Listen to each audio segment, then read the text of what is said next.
Novas tecnologias, redes sociais, inteligência artificial, tudo isso são temáticas que rondam nosso cotidiano.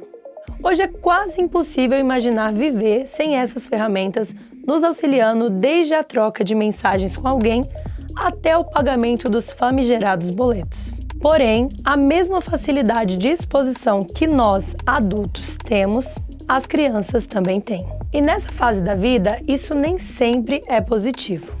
À medida que esses novos recursos facilitam nossa rotina, podem causar diversos impactos no desenvolvimento das crianças. É o que aponta a pesquisa Associação entre o Tempo de Exibição e as Crianças, publicada pela JAMA Pediatrics em 2019. Quanto maior o tempo de exposição às telas, pior o desenvolvimento cognitivo infantil.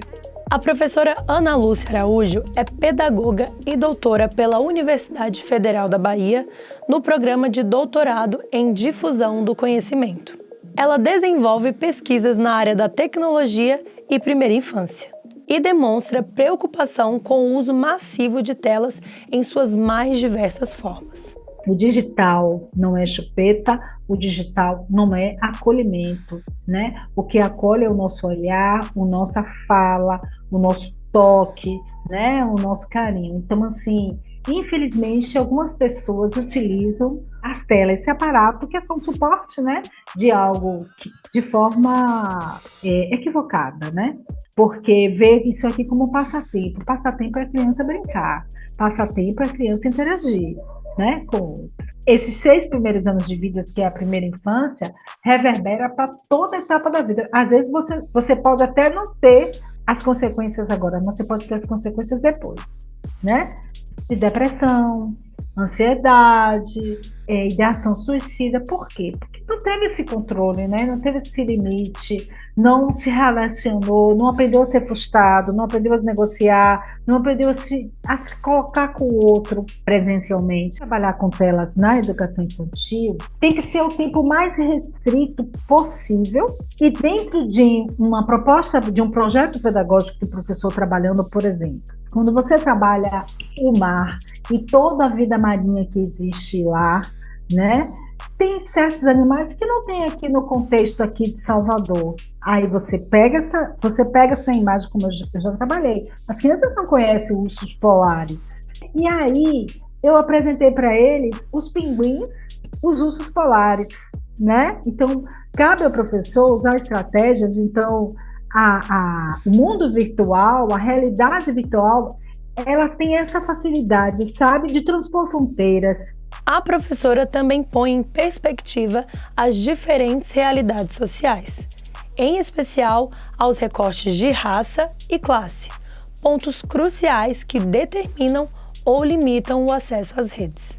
Ao analisar a rotina de famílias periféricas, existe uma maior dificuldade no monitoramento das crianças às redes e exposição às telas. Afinal, mães, pais e demais responsáveis estão diariamente no corre para sustentar suas famílias. E, por vezes, cabe aos vizinhos ou outras pessoas que formam uma rede de apoio o cuidado dessas crianças. A mãe pobre, negra, ela precisa trabalhar, né? E fica com alguém, né? E esse alguém, às vezes, infelizmente, não é alguém preparado com esse olhar de que o computador não é babá, a TV não é babá, né? Para a criança pobre negra. Se todas as crianças tivessem creches e pré-escolas, que eu falo que é o que compõe a educação infantil, de qualidade, essas mães, e de turno integral, essas mães não recorreriam a qualquer pessoa para tomar conta, né? Porque, na verdade, a mãe pobre negra, ela não consegue pagar um salário mínimo para cuidar, né? É o vizinho, ela dá um agrado. Durante a pandemia, momento em que escolas recorreram ao uso de tecnologias para manter o cronograma escolar, eu, como professora, pude ver e viver as desigualdades apontadas por Ana Lúcia. Regiões periféricas sem ou com baixa cobertura de internet e crianças com idades escolares diferentes tendo que compartilhar o mesmo dispositivo eletrônico para acessar as aulas. Isso também foi o que mostrou o relatório TIC Kids Online Brasil, pesquisa sobre o uso da internet para crianças e adolescentes de 2022. A pesquisa apontou que 82% das crianças e adolescentes das classes D e E utilizam o celular como principal dispositivo de acesso à rede. A gente tem no imaginário social que todo mundo tem acesso às novas tecnologias. E não é bem assim, né? Para a criança pobre, negra, é diferente. Elas não têm acesso, né?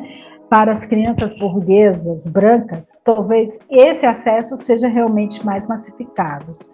E eu sou a favor que elas tenham acesso. Por quê? Porque as diretrizes curriculares nacionais de educação infantil indicam que as crianças têm acesso ao computador, né? Quando é de baixa renda, negra e de baixa renda, essa situação se torna mais nefasta e perversa.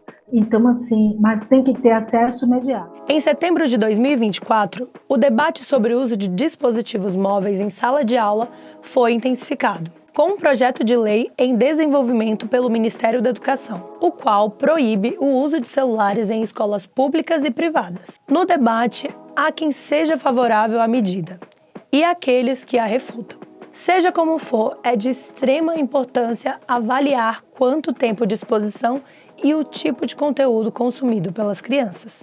Em relação ao uso na sala, realmente não cabe na primeira infância, que é o foco, e eu sou a favor que realmente retire de sala de aula o acesso aos dispositivos móveis, mas que o virtual, a tela seja usada de forma intencional, com planejamento, objetivo específico, sabe? Utilizado pelo professor de forma mediada e que agregue. E aí, gostou desse vídeo?